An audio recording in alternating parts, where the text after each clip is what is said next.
Greetings and welcome to the Seattle Law of One podcast. Today's episode is about spiritual alchemy. The term alchemy refers to pre-modern, pre-scientific mystical practices intended to transform base metals like lead into precious metals like gold. Similarly, the term spiritual alchemy refers to modern metaphysical practices intended to transform negative energies into positive, dark into light, separateness into oneness. The entity known as Quo has more than a few times likened our third density incarnations to an Athanor, the furnace used by alchemists to transform lead into gold. What does all this mean, and how can it help us on our spiritual journeys? Let's find out. My name is Jonathan Tong, and I'm a facilitator for the Seattle Law of One study group. We can be found at the list of study groups at the Athanor research website shown on your screen. We do also have a Facebook group, and we meet on Zoom twice a week. Tuesdays from 3 to 5 p.m. Pacific Time, Saturdays 8 to 10 a.m. Pacific Time. You don't have to live in Seattle or anywhere near Seattle to join our Facebook group or Zoom sessions. Anyone who's interested and available is welcome to join. Just contact us at seattlelawofone@gmail.com to get on our mailing list. We send out emails once a week with Zoom links and information on what we're talking about that week. We do also have a YouTube channel where we keep recordings of previous podcast episodes, as well as recordings of our monthly Q&As with Jim McCarty. Just go to our YouTube channel and hit the subscribe button to get notifications when we upload new videos, and contact us at seattlelawofone@gmail.com if you'd like to join any of our Q&As with Jim McCarty. As mentioned, today's topic is about spiritual alchemy. Let's go ahead and meet our panelists. Panelists, let our viewers know who you are and where you're calling from, starting with Heather. Hi, I'm Heather Stubbs. I'm located in Seattle and looking forward to having this discussion with you guys today. This will be fun. So looking forward to it as well. Always great to have you back. And Desi? Hi, I'm Desiree, calling in from Bend, Oregon, and yeah, just excited to chat with everyone today. Thanks, Jonathan. So great to have you back, as always. Thank you for being here. And Felipe? Hello, everyone. I'm Felipe Photons, and I'm excited about channeling and the process of channeling. So very excited to be in this panel. So great to have you back again. Did want to reassure our viewers, as always, that none of us here are experts or authorities on the Law of One or on spiritual alchemy. We are just ordinary bozos like you, trying to figure out how to get through this thing called life, as the wanderer named Prince used to say. Anything any of us say could be wrong. You're welcome to disagree with anything or everything that any of us say. If you are already familiar with the Law of One and the entity known as Quo, you might want to skip ahead to the chapter on Athanor. Otherwise, for those who are new to the Law of One, what is the Law of One? You can think of it as a set of spiritual teachings based on the understanding that all is one and that one thing is love. All of the reading passages that we're looking at today came to us through the process known as channeling. You can think of channeling as a form of telepathic communication between humans and entities such as angelic beings, extraterrestrial beings, inner planes beings, spirits of deceased, higher self, etc. A channel basically serves as a mouthpiece for other entities to speak through, and in this case, those entities would appear to be of extraterrestrial origin. There are two types of channeling that have been developed by our friends at Athanor Research. Trance channeling is when the channel is in a trance state, subconscious or unconscious as if asleep, meaning they are not at all aware of what words are coming out of their mouths as they're saying them. This is how contact was made with the entity known as Ra back in the early 1980s. Conscious channeling is when the channel is in a conscious but deep meditative state, meaning they are only somewhat aware of what words are coming out of their mouth as they're saying them. This is how contact was made with the entity known as Quo, starting in the mid-1980s up to present day.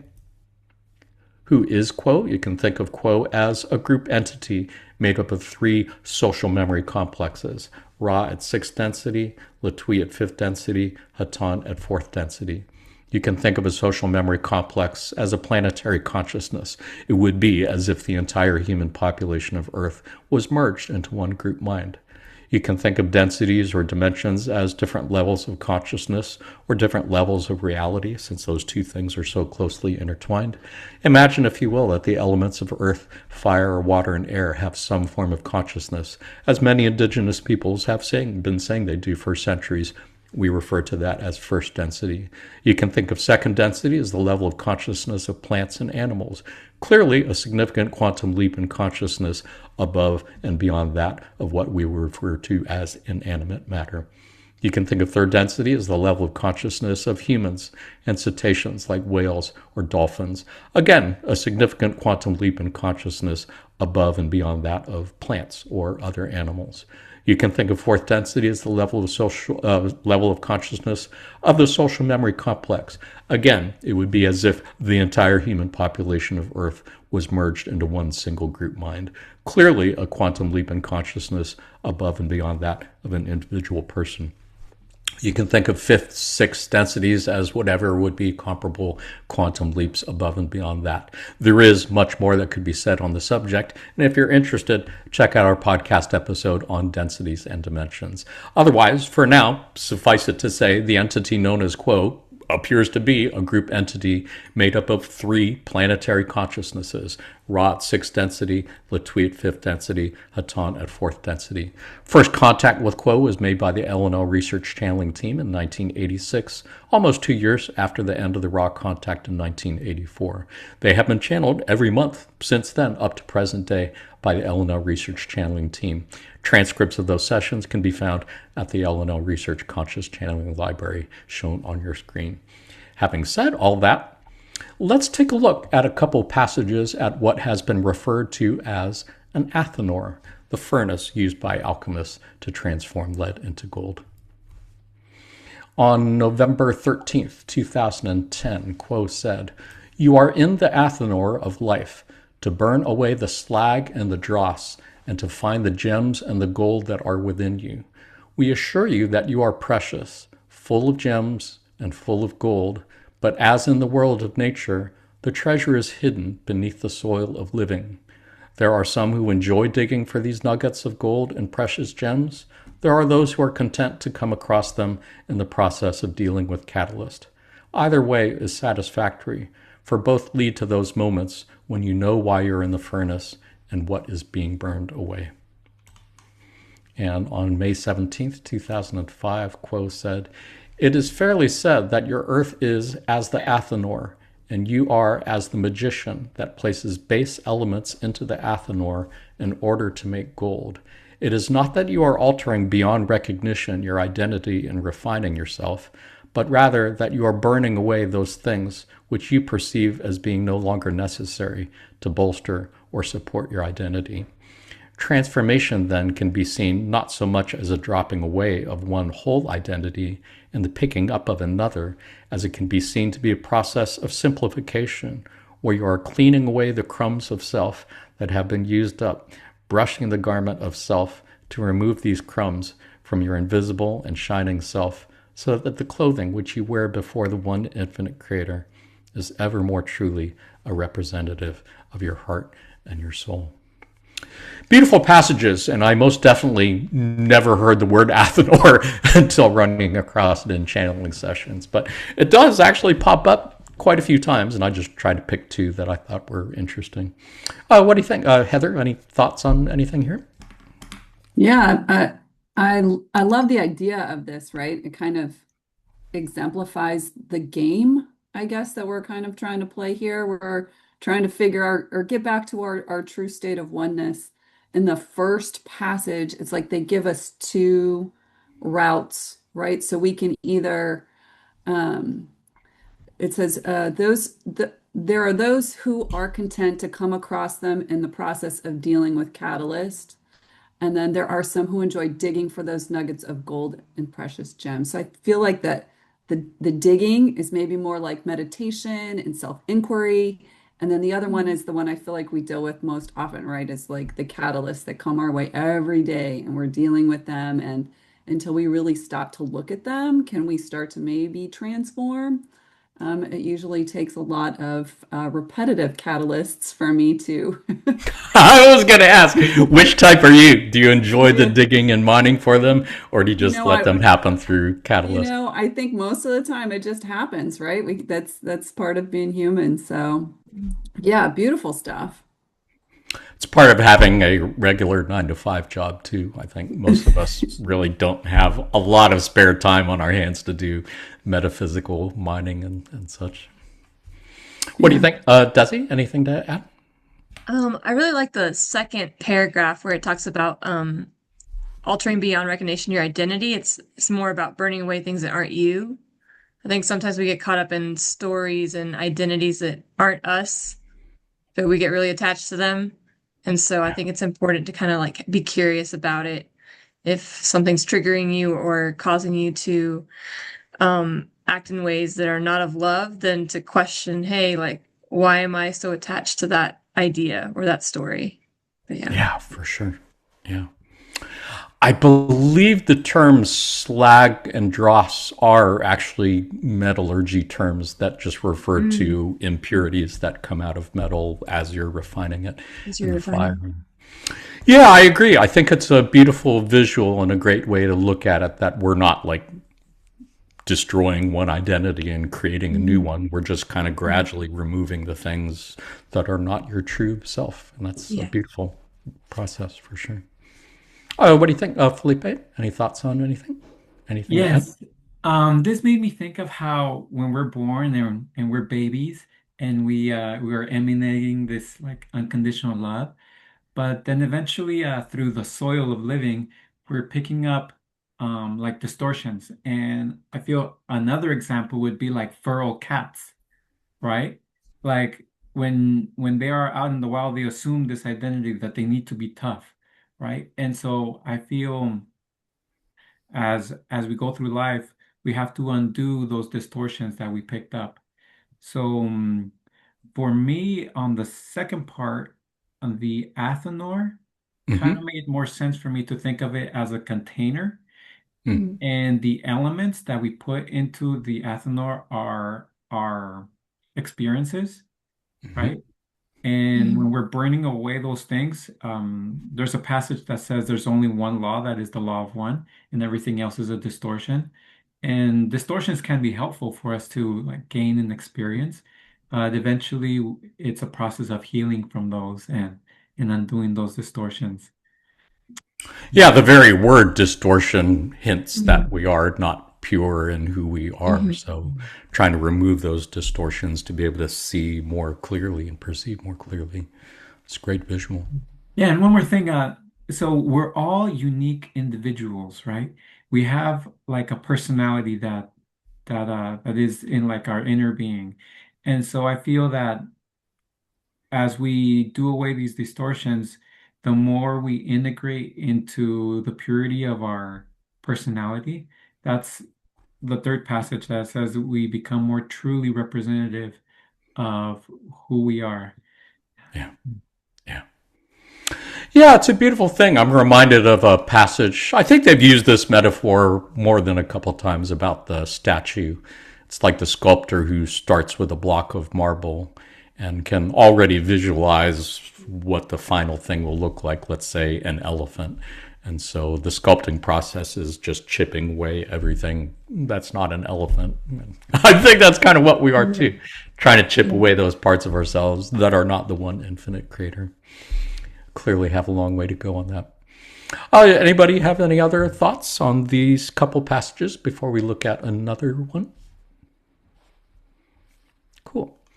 This one came from January 12th, 2008, and Quo said, "There are themes to most entities' incarnations, recurring leitmotifs of the music of your life.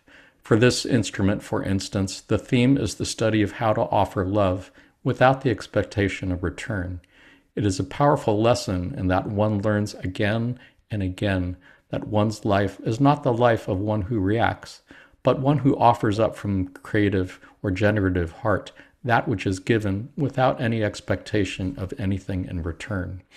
Once one has begun to learn this lesson, one can begin to see how transformed one's life is by the ability to live as a part of the Godhead principle, as one who is willing to let love flow through him or her. It is one of several very common themes for those who have come to this planet in order to be subject to the Athanor of experience. Each experience which one has becomes a source of possible catalyst, And as one pays more and more attention to one's catalyst, one becomes more and more able to recognize these recurring themes of incarnational level lessons that are part of each entity's life in a unique way. Yeah, it reminds me, there was a passage I read a while ago where Quo said something to the effect that you don't really need to do a past life regression to see what your past lives are or what your current life lessons are. Just look at your current incarnation and just look at what have been like the recurring themes in your incarnation, and that'll tell you pretty much everything you need to know about the lessons that we came here to learn. What do you think, Desi? Any thoughts on anything else here? Yeah, what stood out to me was this like expectation of a return. My partner and I were talking about this, but it's like when you do something nice for someone, but then without even telling them, you're secretly keeping like a tally of like, well, I did all these things. Like now I'm expecting you to come back and do these things for me. It's like, oh, it's almost like creating debt for someone who didn't ask for it. I have been guilty of that myself. And so, yeah, to be mindful of that, of like when you're offering love, that can you offer it without having to receive it back? And like you can use discernment. We're not saying like give all this love and like be treated badly. You know, you have to know when to kind of remove yourself if necessary, but at the same time, don't be making all these contracts, doing all these nice things for people just because you want to get nice things back. Right. I guess. It goes the other way too. I think I often have a hard time accepting favors or gifts from others without feeling obligated to do something in return. And they're not necessarily expecting that. So yeah, exactly. What do you think, Felipe? Anything to add? Yeah, the word themes made me think about how there are different levels of the mind. And so in our current life, we can pick up like an identity, right? But then there's also distortions that we might pick up in our soul level across lives. So yes, we can heal through distortions in different aspects of our lives as certain experiences come up, they might touch other portions that might be like deeper within. Yeah, I appreciate your sharing that. That is a wider perspective that I never had before discovering the Law of One about 6 years ago, that so many of the things that we came here to learn aren't just from this incarnation. It's from previous incarnations as well. There's a cumulative effect, shall we say. What do you think, Heather? Anything to add? The first part of the passage got me thinking because it said, for this instrument, for instance, the theme is the study of how to offer love without the expectation of return. And so, like, what are my themes? You know, it made me think, oh, like, what are the themes? And I guess I would think they would revolve around love. So what are the themes that I've seen in my life that revolve around love? And it really kind of made me reflect. I don't know if anybody else maybe thought about that as well. Like, oh, like, what is my theme? That's interesting you would say that, because I was kind of operating on the assumption that everybody can relate to that. I was guessing that everybody has had in their life the recurring theme of giving without expectation of return. Is that not something that has really been a notable I think theme? yes, but there's definitely got to be more, right? You know, I'm sure we've all planned these multiple themes, you know, within our life experience. And so, you know, besides that particular one, like what are the other ones that revolve around love that could be, you know, hidden or unseen? That's a great that question. I haven't looked at yet. So That's a great question. What do you think, Desi, Felipe? Any thoughts on that? Yeah, I mean, I was thinking about the themes in my life or like reoccurring triggers or things of that nature, and getting more curious about like what's behind those and like how do I heal those parts. But yeah, that's mainly what I noticed with the themes. It's just like I'm sure everyone has like something that's like reoccurring in their life, a constant problem, and I would just look at that as like, okay, that's your catalyst for this life to kind of see if you can resolve or get to a better understanding. Yeah, for each person, I'm sure the specifics are unique, but some of the general patterns, I'm guessing, are fairly common. What do you think, Felipe? Any thoughts on that? Yeah, and our the physical distortions that we kind of carry through our lives can also be an indication of the kind of life we're we're kind of choosing to have. For example, if you have flat feet, then you're mostly sitting down and being more pensive and being more in the mind than being more, Mm. like physical. Mm. For sure, that was the case for Carla. She pre-incarnatively planned to have physical Mm. challenges that would require her to be less active than she would have otherwise been, so she could focus on the inward. I don't know. I was thinking the thought that came to me is balancing energies of love and wisdom and power, mainly because we just did a podcast on it not that long ago. But I know Quo has said quite a few times that pretty much every wanderer, at least, who chose to incarnate here came not just to help the planet, but also to refine their own balance of energies of love and wisdom, and in some cases, power. So whether you are a politically, socially, economically powerful person, or you're just a parent with power over a child, or a school teacher with power over children. Those are all good lessons to learn for sure. Anybody else have any other thoughts before we look at another topic, another passage? Well, let's go ahead and take a look at a passage on spiritual alchemy. This is a long passage, and it has been edited for brevity. On January 11th, 2020, a person named Sherry says, "It is my understanding that by taking in dark energy or service to self polarized catalyst and applying our light energy or service to others orientation to it, we not only can dispel the darkness, but can actually transmute it into a third type of energy, which is the Christ energy. Can Quo talk about this spiritual alchemy and how we may be as efficacious as possible at this practice?" I believe the word transmute and transform, I believe they mean pretty much the same thing. Quo says, "Indeed, this type of spiritual alchemy is possible for the one who has traveled with great experience and success upon the spiritual path for a period of time. This alchemy is the work of the adept. The adept, then, within the meditative state, can indeed look upon the various negatively oriented expressions of energy within the planetary consciousness that attempt to separate entities from each other and control them in a certain fashion that meets the prerequisites of certain negatively oriented entities which are operating within your planetary influence at this time. This is what you may call a kind of representation of the Battle of Armageddon, where the positively and negatively oriented entities begin to interact in a fashion which has the purpose of allowing the population of this planet for the positively oriented entities to be free to make choices of their own free will, whereas the negatively oriented entities seek to have dominion and control of this planet and its population that they may add it to their empire, as they call it.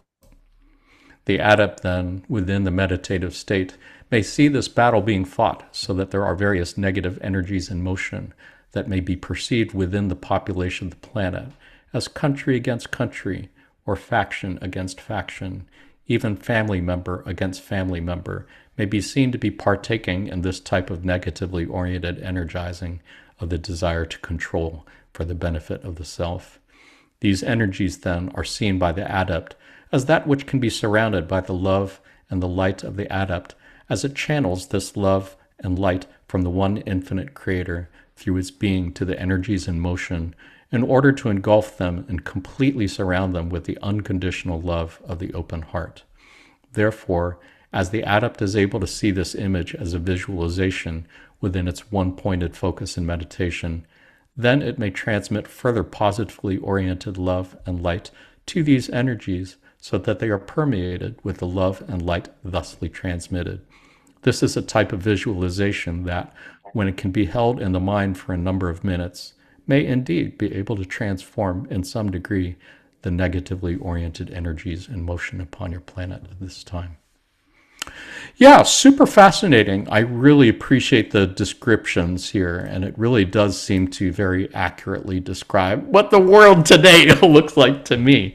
This contest between positive and negatively polarized entities to either allow humanity to make free choice wills, decisions of their own, or for negatively oriented entities to have dominion and control over the planet and its population.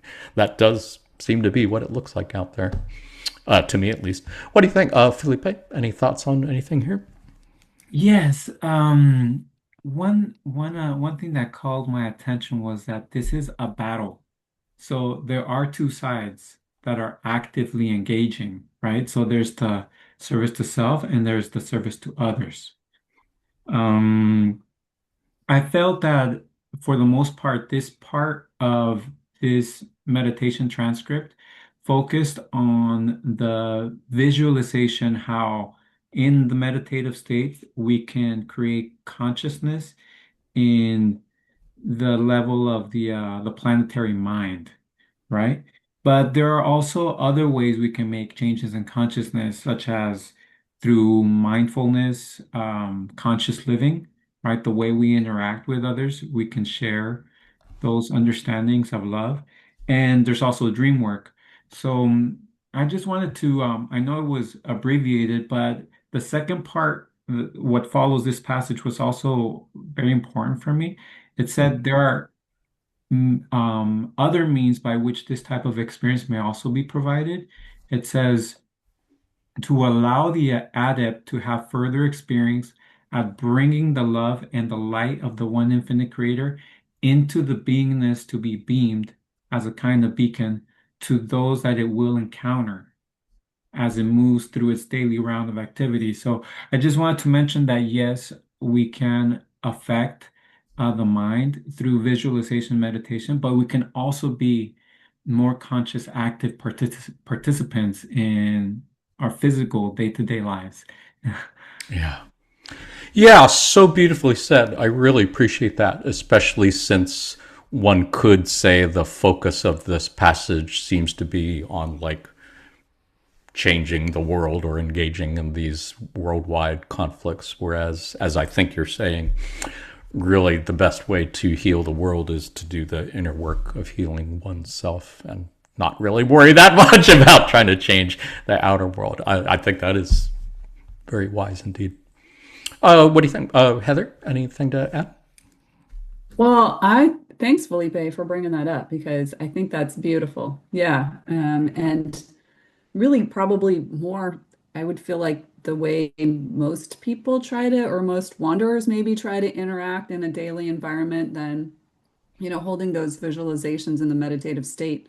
Although I think it's a beautiful one, it's a great question that she asked, and then such a lovely answer, and so descriptively written as to how to hold that image to in some degree change the polarity of the planet. So yeah, it's like a little prescription for what's ailing the earth. It's lovely. For sure. Yeah, for this episode, I had a little bit of a hard time finding a lot of passages on specifically spiritual alchemy. I think when I searched for that exact term, it didn't really come up any more than the passages that I have here. But this one in particular, as you're suggesting, the question was just so beautifully worded, and the response in terms of visualizations as a magical metaphysical practice, I think, is instructive, shall we say, for all. What do you think, Desi? Anything to add? I think it's a really interesting passage for the times that we live in.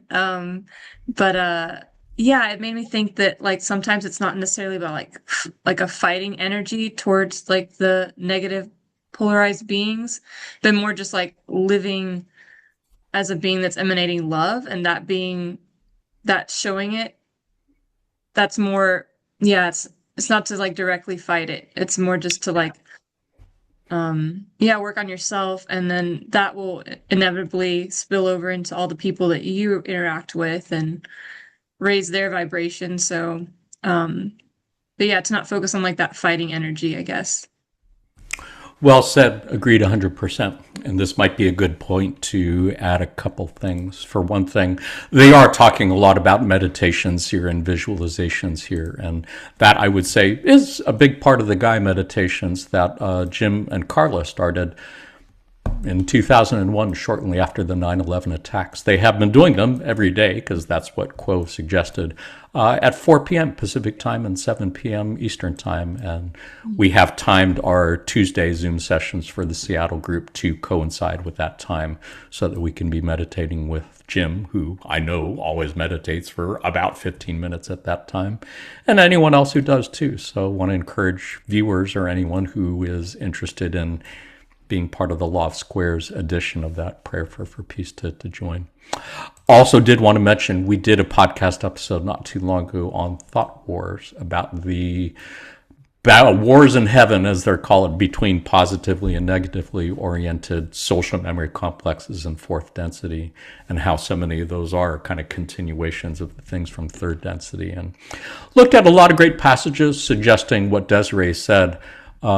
It's really easy to get tricked into fighting these wars, and it takes a while for fourth density entities to learn the wisdom of refraining from battle, for exactly the reasons that you said. So viewers, encourage you to check that out if you're interested. Anybody else? Any thoughts on anything from this lengthy passage before we look at something else? Sounds good. I think I have another passage. This is from September 12th, 2009. Quo said, "If you respect your own emotions and regard them with affection and a lack of judgment, and if you persist in allowing yourself to feel those emotions and to let them move ever deeper, you shall find that the gift begins to bear fruit as you feel yourself becoming more spacious within, more responsive to the deeper emotions. You will find that you are an alchemist, turning disharmony into harmony, fear into love, darkness into light. It is a natural process, and it begins with the disharmony, with the darkness. Such are the ways of the Spirit. And that is why we say that things are perfect at all times, although they may be uncomfortable. Do not cringe away from your suffering, but rather cradle yourself as you endure through the natural process of the alchemy, of the transforming energy of the love in your open heart." I really love the references to feeling these emotions and going deeper into it. That is something that I have really appreciated about the Law of One, that I don't think I've really seen so much in other religions and spiritual teachings, and I've looked at many over the last 40 plus years, but the emphasis not on so much intellectual learning and wisdom, but really about the heart and emotions is really where spiritual evolution is about. I think that's a beautiful thing. What do you think? Heather, any thoughts on anything here? The first sentence, if you respect your own emotions and regard them with affection and a lack of judgment, like that's just right there. Like that is a daily practice, right? Yeah. And so Is that something that you find easy or difficult or other? I think, when I start to sense myself judging and then I judge myself for judging, then I'm like, okay, like I'm clearly fighting myself on something here, so I should just let it go. Right? Yeah. But yeah, it's a practice, right? To recognize, oh, even in the smallest situations, where might I be judging? Like, did I judge that person that just cut me off in traffic? Like, why was I so quick to think them an evil person? Right? I was going to ask, do you So find yeah, that you are more judgmental towards others or towards yourself? I definitely see it as a reflection, right? Because as soon as I see it, then I'm like, okay, Heather, like that's in you, right? That's in you. And so, maybe that is from our teachings, right? From everything that we've been learning from the Law of One. But I think I'm relatively good now at seeing how I am reflecting and picking up reflections from others. Yeah, well said. Yeah, I'm getting better at it. I think I'm pretty good at not judging myself. It's judging others that I'm still struggling with. I can be a really judgmental prick, and I am really working on that, and I think I'm getting better at it in time, largely because of friends and fellow students and seekers. What do you think, Desi? Any thoughts to add on judgmentalism or other? Yeah, I mean, I agree with the feeling your emotions. I think sometimes when you resist something, it just persists. What you resist persists. So there is something about like almost like not denying that you feel something, even if it's like a negative quote unquote emotion. But kind of just letting it pass. Usually if you just kind of accept it, it just kind of like it leaves faster than if you resist. And yeah, same with as far as judging goes, like I judge myself, I judge others, but I think a lot of Equal. times when I judge others, it's something that bothers me about myself that I just see maybe exaggerated in them. And so it's just easy to pinpoint, but it's almost like I'm just kind of trying to resolve something that bothers me, but it's just kind of highlighted in another being. But yeah. Yeah, and I think that's how Quo has said it many times. The people that we have issues with are really just reflecting back aspects of ourselves that we have not accepted or integrated yet. And yeah, I'm most definitely working on that. What do you think, Felipe? Anything to add? Yeah, this passage felt a little more personal with the Mm. emotions and everything. And so I felt ultimately we are on this kind of personal journey of opening our hearts. And and it also reminds me of that passage that said where they were asking if they should market the law of one, and they said if it reaches one, it reaches all. Yeah. So I feel that as we grow and we undo these distortions within ourselves in a way, we are making the world a better place, not just at the level of the mind and allowing other people have access to the way we solve our distortions. But yeah, also sharing that as we go through our day. Mm.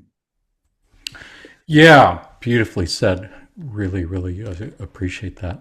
And that might actually be a good segue into our next passage and our next topic. Does anybody else have anything to add on this passage before we shift gears into something else? Did want to note that they did mention here in the last part to not cringe away from your suffering, but rather cradle yourself as you endure through the natural process of that alchemy and transforming energy. And does remind me, we did a podcast episode on suffering not too long ago because it does seem to be such an important aspect of our spiritual growth. And that a lot of great inspirational passages on how to work with the suffering and even love the suffering. Check it out. Otherwise, let's take a look at some passages on alchemy and the archetypical mind. Viewer, if you want a more in-depth explanation of the archetypical mind, check out episode 6, our podcast episode on it. For now, suffice it to say that the archetypical mind is like the blueprint for our third density incarnations. It shows how our incarnations were designed to be. If you think of your mind as an iceberg, conscious mind would be like the tip of the iceberg above water, the part that you can see and the part you have ready access to. The part of the iceberg under the water would be like your subconscious mind, the part that you can access, but it's a little bit harder, but you can still see it partly, you know it's there. The part of the iceberg below that would be like your unconscious mind, the part you really cannot see at all, cannot access readily, but you still know that it's there. Likewise, if you were to keep going below the conscious, unconscious mind of the individual mind, you would get to what is called the racial mind, the mind of your race, either on this planet or quite possibly another planet. Keep going deeper and deeper below that, like you're going into the roots of a very deep tree. And you would reach the planetary mind, the collective subconscious of our planet, of Mother Earth, Mother Gaia. Keep going deeper and deeper and deeper below that, you would reach what is called the archetypical mind, the collective subconscious of our logos, of our galaxy, of our local part of the universe. Keep going deeper and deeper and deeper and deeper below that, you would eventually reach the universal or cosmic mind, the mind of the one infinite creator, the mind of the one original thought. We are apparently brain cells in a giant cosmic mind.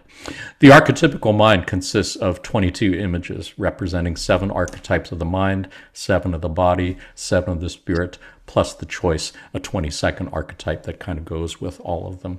Today, we're going to look at the last archetype of the body, the one that is known as the great way of the body, or the alchemist. In session 81, question 14, Ra said, "The great way of the body must be seen, as are all the archetypes of the body, to be a mirror image of the thrust of the activity of the mind. The body is the creature of the mind and is the instrument of manifestation for the fruits of mind and spirit.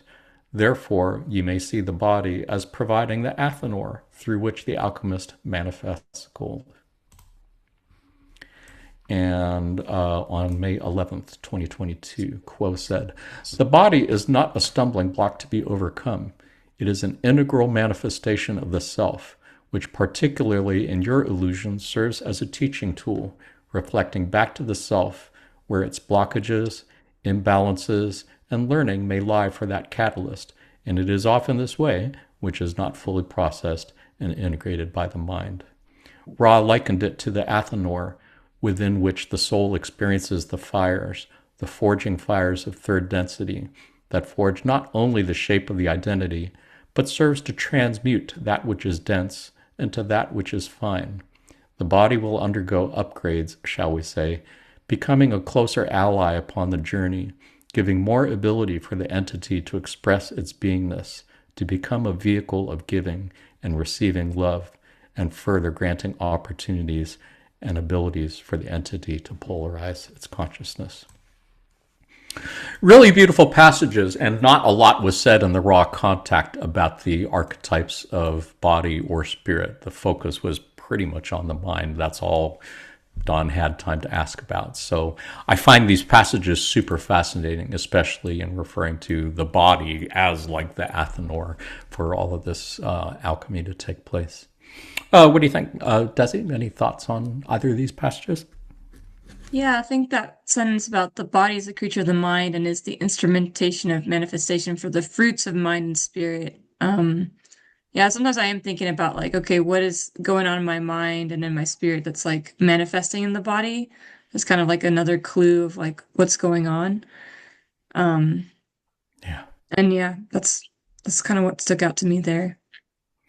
Yeah, I think it would be fair to say that in the law of one, mind and consciousness are first and foremost. Mm-hmm. Everything we think of, reality, could be said to be a construct of the mind. And yeah, that part of it really stood out to me too, that the body is a creature of the mind and an instrument for manifesting fruits of the mind and spirit. I don't know, could meditate on that and think about it for another couple hours. Yeah. What do you think? Where are we at? Philippe, any thoughts on anything here? Yes, I love how everything's all related, the body, the mind, and the spirit. Um, how I feel that each in a way it's its own Athanor, right? So our body really helping our current, reflecting back the distortions in our current life, but also the spirit kind of carrying these distortions across lifetimes. But yes, like thinking of each of them as a body, um, I I thought the more we adopt a healthy lifestyle, the more our body is able to do work, Mm-hmm. right? And be of service. But at the same time, the more we clear the mental distortions, in a way, our mind can be better used, um, as we come across situations, right? And and perhaps at the same time, as we continue to refine ourselves and our understanding, our spirit might be able to interact with us better throughout our life in more, I don't know, like tactical or inspiring events. So yeah, I enjoyed thinking about the different levels of how each aspect of ourselves is able to be of service. Yeah, for sure. Yeah, it is another one of those things that I thought was super weird and interesting about the Law of One when I first discovered it, that they refer to people as mind, body, spirit complexes, which I've never seen anywhere other than in the Law of One. But yeah, apparently a person is a complex of a mind and a body and a spirit. And yeah, I was looking at that first line where they said the body's not a stumbling block to overcome. It's an integral manifestation of the self. I think it is so easy to see as a body as something you have to overcome in order to do spiritual things. And I like how it's expressed here as the vehicle for our consciousness and giving us the ability to do the things of mind and spirit that they want to do. I think that's beautiful. I think there was some passage I read a long time ago where Quos said something to the effect that our body is basically a second density animal that offered itself to be a vehicle to carry our consciousness and our spirit around. I think that's an interesting way to look at it for sure. I've meditated on that a few times. What do you think, Heather? Anything to add? You know, it's I love anything that, really talks about, I feel like healing. So, as we know, like as we age, the body changes. And so, like reading the last part of this, the body will undergo upgrades. It doesn't often feel like we're being upgraded. I'm pretty sure my body is Like, not being upgraded. yeah, like we can look around and be like, wait, like, humanity, itself right now, the bodies don't look like they're being upgraded. Um, but when we dive a little bit deeper, I think, and we look into how the mind, body, spirit really works, there's so much learning and teaching that can happen from that. Um, so yeah, it's just it's really a beautiful experience. I think there have been many times where I've been in a significant amount of pain and been like, oh gosh, what was I thinking? What did I do? Like, what did I do wrong? And I honestly don't feel like that's the approach to have, Hmm. right? I don't think we go back to the previous passages where, you have to cradle your emotions, right? It's not that we're doing anything wrong. Yes, there's teaching and learning to happen there, but it makes it challenging to overcome pain Sure. almost when you have this level of knowledge, when your mind is trying to think, what did I do? How did I create this? You know? Yeah. Yeah.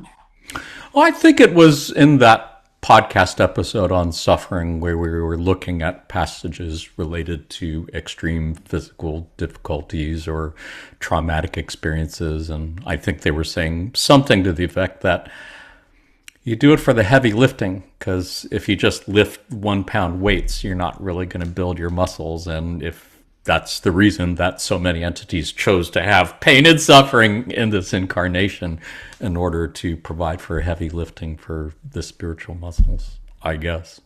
I don't know. Yeah. Anybody have any other thoughts on this or other passage?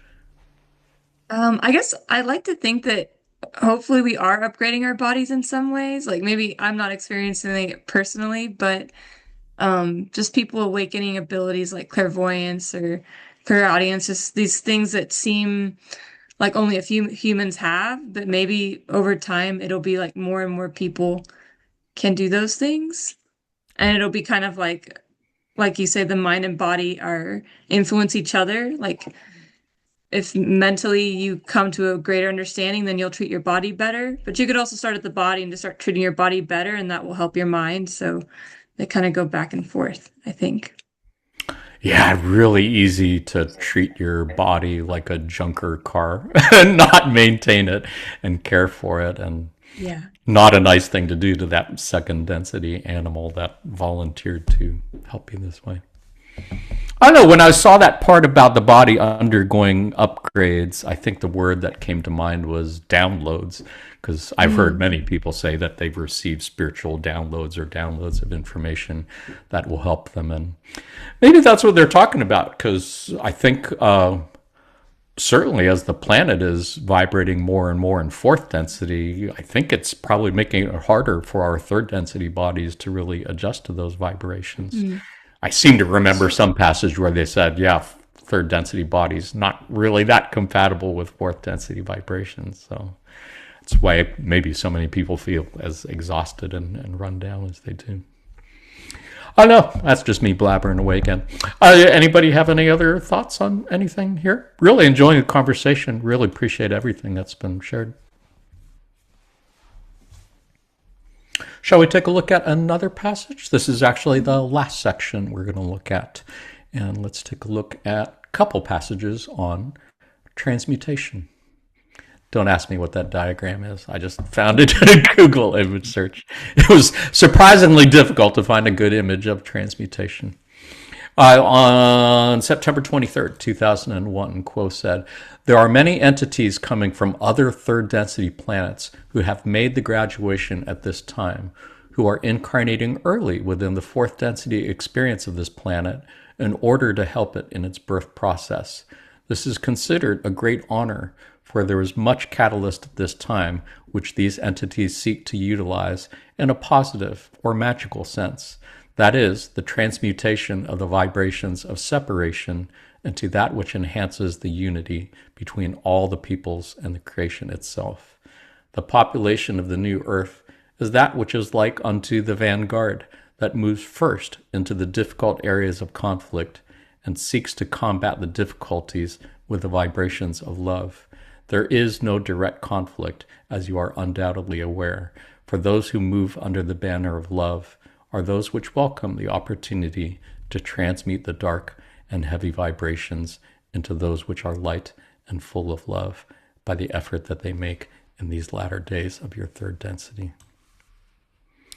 Yeah, a really beautiful thing. I think indigo children is the term they have used for many souls who recently graduated to fourth density, but rather than continuing in fourth density, chose to come back to third density in order to help with the transition here.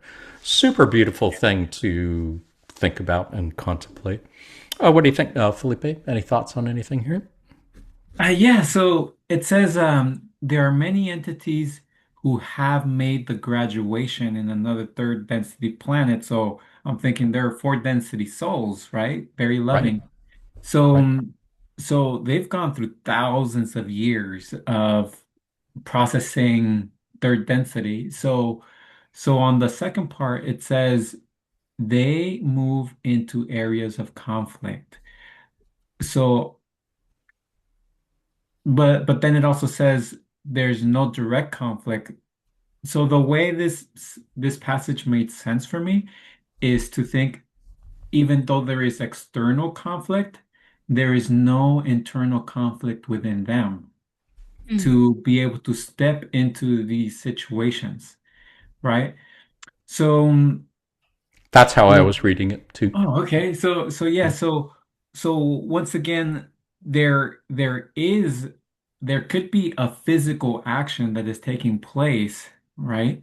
It's not just necessarily, although helpful, meditating about how to lighten a certain difficult area, but yeah, I once again this inspired me that that there is a physical action or something that we could do to help undo these Yeah. distortions. Yeah. Yeah, and I think it goes back to what Desi was saying about we're not here to fight in the war. We're not here to go to war with forces against light, against forces of dark. It's more about learning the wisdom of refraining from fighting and learning how to move under the banner of love and responding with love rather than fighting. That's my take on it. What do you think, Heather? Anything to add? Any thoughts? Yeah, I just feel like the way this passage is worded, like it can take it makes me like really dive into what unity actually feels like when the separation is washed away, just for a brief second, right? Like, Yeah. and how we're we're we're so separated here in third density, and that's part of what we're doing, and getting back to what unity really is just, yeah, it's a beautiful concept. Yeah, and I suppose it might be worth noting that I have kind of taken upon myself in all the passages that I use in these podcasts to capitalize words that weren't necessarily capitalized in the transcripts, Mm. but I felt in my take deserve to be capitalized. So oftentimes I'll capitalize love and light when they're used in this way because we're not talking about ordinary light that, physicists measure. We are talking about metaphysical light, which is like the entire light of the universe. And same thing with love. We're not talking about the feelings you have for pizza or your dog or something. We're talking about the love that everything in the universe is made of. So I think maybe that's how I kind of work through what you're talking about here between the unity and separation. It is using love rather than like going to war or fighting. I don't know if that makes sense. What do you think, Desi? Any thoughts on that? Well, I was thinking that third density is kind of where it's pre-choice. So there's, service to self and service to others. So Right. it's almost like natural for there to be somewhat of a conflict because you have two kind of battling ideas. For sure. And moving into fourth or, past third, I think we're going to live in a planet where that's not the case. Um, and I guess, yeah, that's what I was mainly thinking about was like how, and the fighting thing is like maybe more just like if you keep practicing like being service to others, eventually I think that's how you combat the service to self because it becomes almost like silly when enough people are being service to others, the people that continue to be service to self stick out like a sore thumb and don't fit in that new vibration. And so that's how you really quote unquote fight it is like you just continue to be service to others and kind of just like don't worry about other people and their free will choice to choose otherwise. I think you're right. And that is very much something I am grappling with every day. There was some passage I read quite a while ago where Quo said something to the effect that Earth is unusual planet. It's an unusual third density planet in the sense that we have a dual call. There are entities who are calling for help from the Confederation for service to others purposes. And there are entities who are calling for the Orion Empire in order to help them do what they're doing on planet Earth as well. I think they said usually by this time in a planet's 75,000 year cycle, there's kind of a strong polarization one way or the other. Mm-hmm. But we've kind of got this tug of war going back and Mm-hmm. forth between these two polarities. Hence Yeah. all the fuckery that we're seeing happening around on a daily basis. Yeah. Anybody else? Any thoughts on fuckery or anything else of metaphysical Yeah, significance? yeah. So, also, some examples of kind of this in action. It made me think about like Rosa Parks, Hmm. right? When she sat in the bus, How and so? Can you unpack that a yeah, bit? yeah. So in a way, there was segregation going on, right? But she decided to remain in her seat.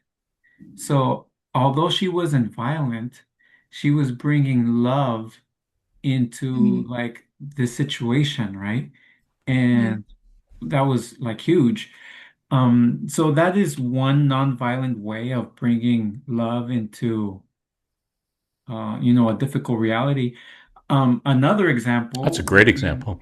would be, let's say like Jesus, right? He was exemplifying the fourth density and unconditional love.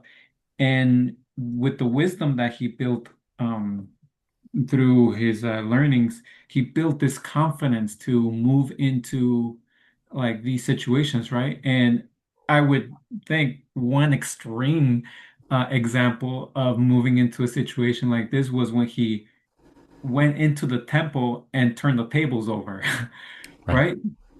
Right. But but yeah, it's comforting that as we learn to or continue to exercise this love, we kind of gain a confidence about how to be in the situations. But yes, like we were saying, it could be a physical action or it could just be a way of meditating and anchoring that in our minds too.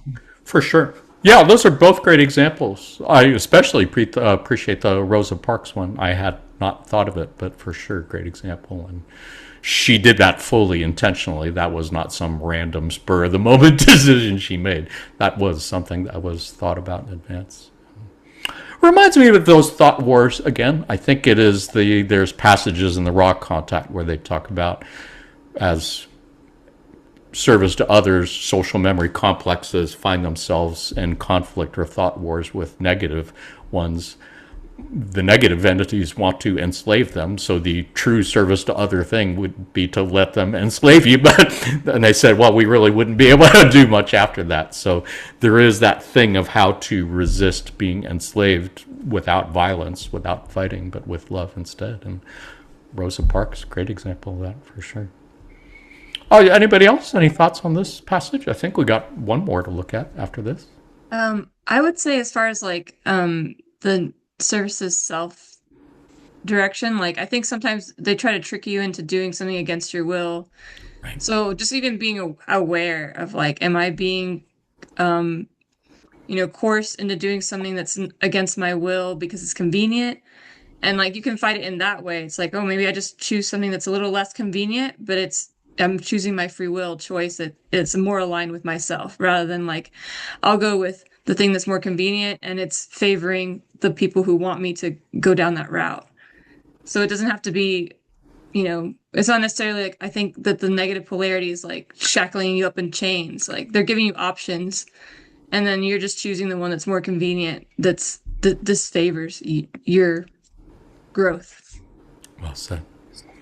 Yeah, beautifully said. I know Ra said something to the effect that that's how the Ra game plan works. I mean, the Orion Empire works. They disseminate information about elitism to those who respond to it, and then over time get the rest of the population to enslave themselves of their own free will, which seems to be what has happened for sure. Heather, anything to add before we move on? That's good. Thanks. That's good.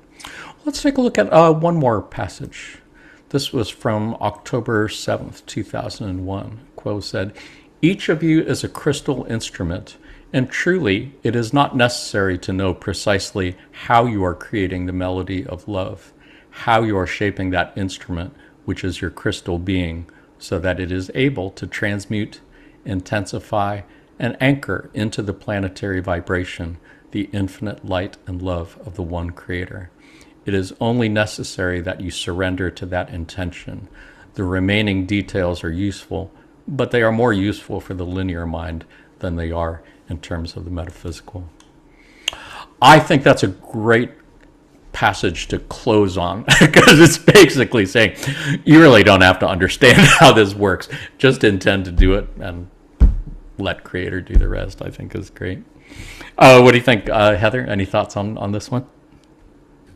I love how they always use, these musical examples. You're a crystal instrument creating the melody of love.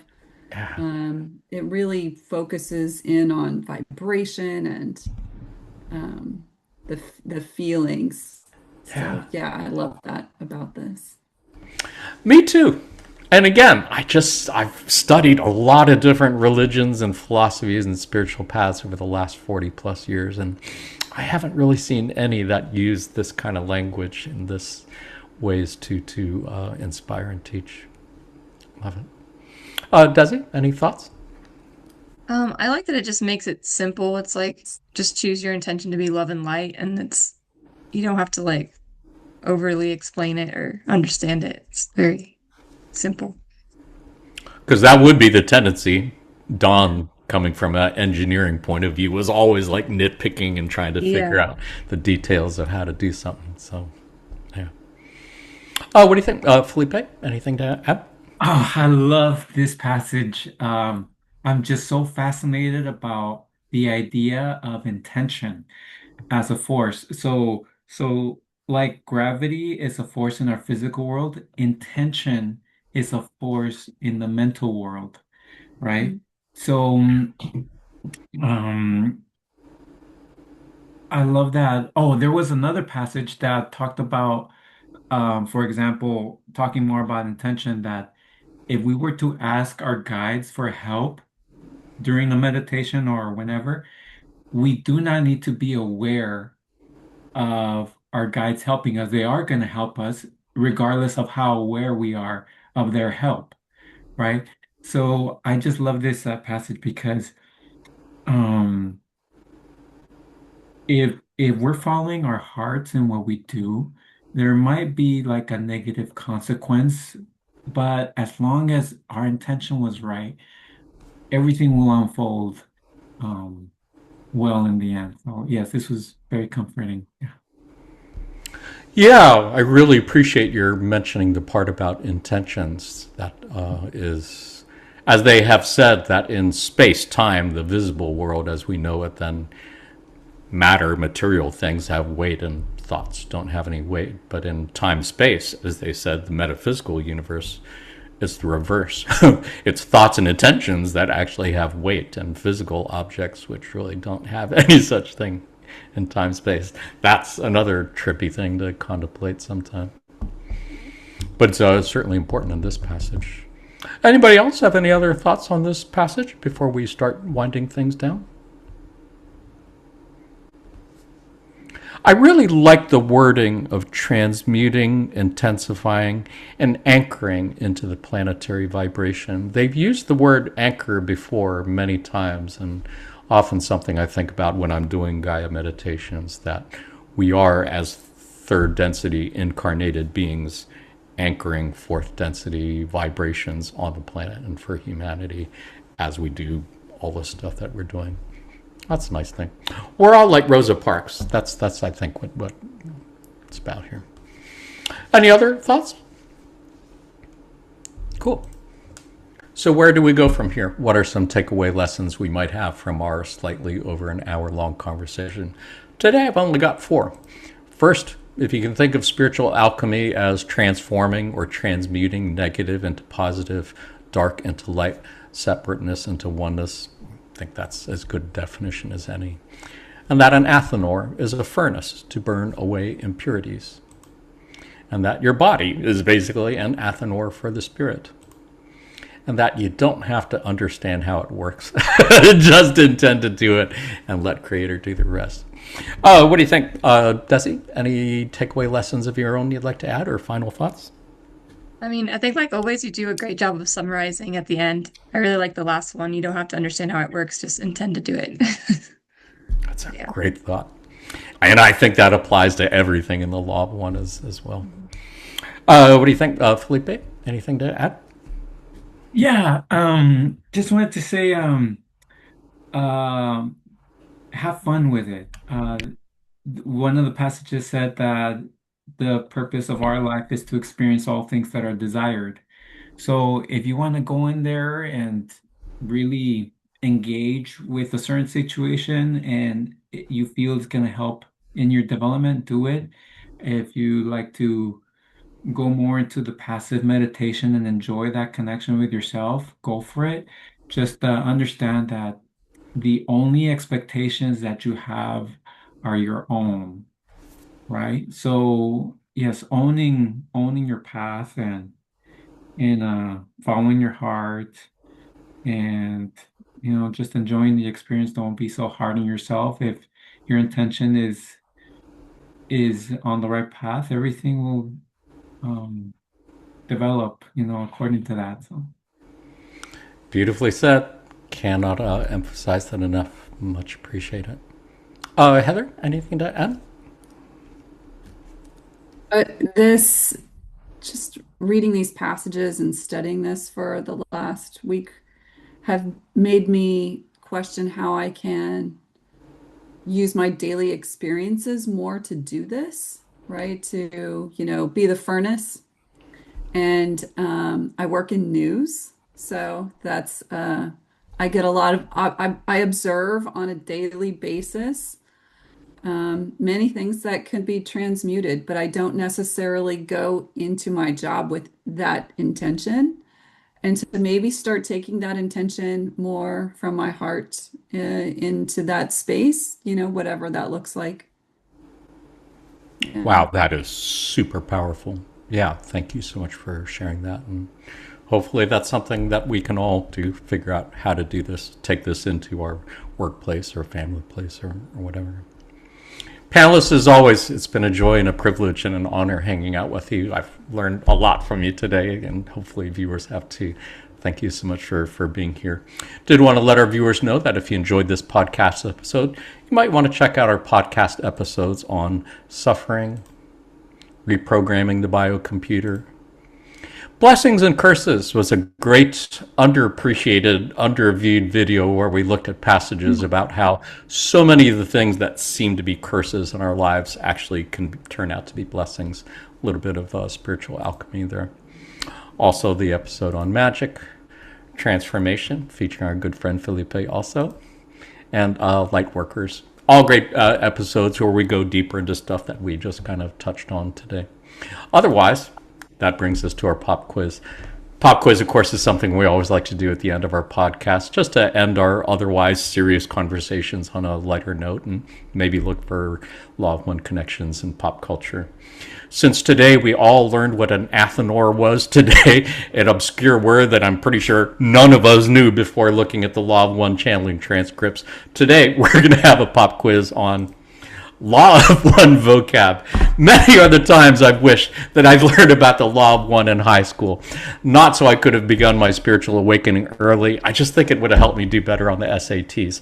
So many words have come up here that I've never fucking seen before and had to look up. So panelists and viewers, I'm going to quiz you on 3 vocab words that have come up in Law of One channeling sessions. See if you can correctly guess the definitions.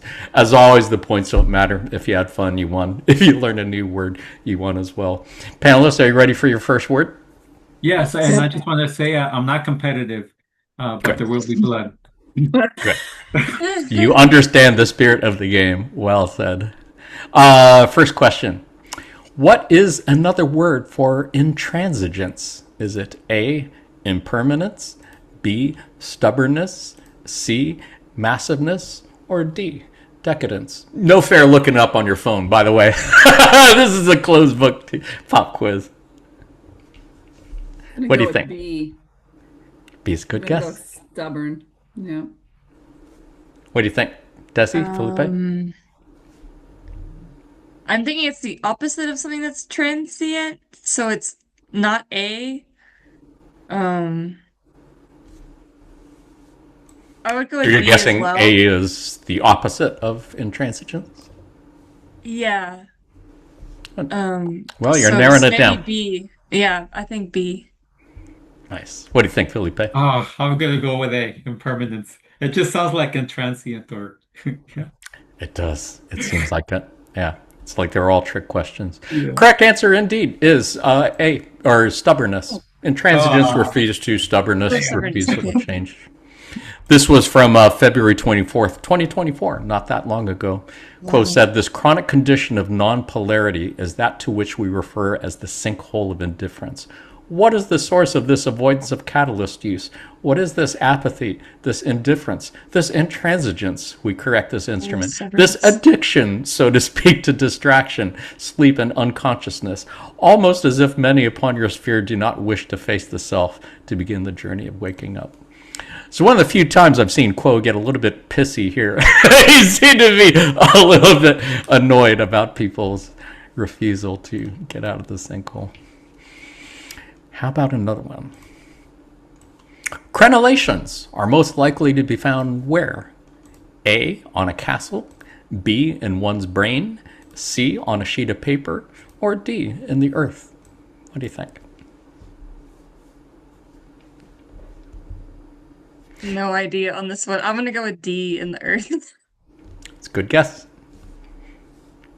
Heather, Felipe? No, You can it's just C. go ahead, say your answers I'm out gonna go loud, even if it's a guess. That's I'm fine. gonna go with C on a sheet of paper just because that sounds weird. Nice. Felipe? On a castle. That sounds more metaphorical. That's Nice. Correct answer is indeed A, on a castle. Congratulations, Felipe, and viewer who guessed that right. It's those things on a castle. Quill had an interesting passage here on December 11th, 2005. They said, when an entity speaks a trigger word to you, it may simply hit the edge of a crenellation.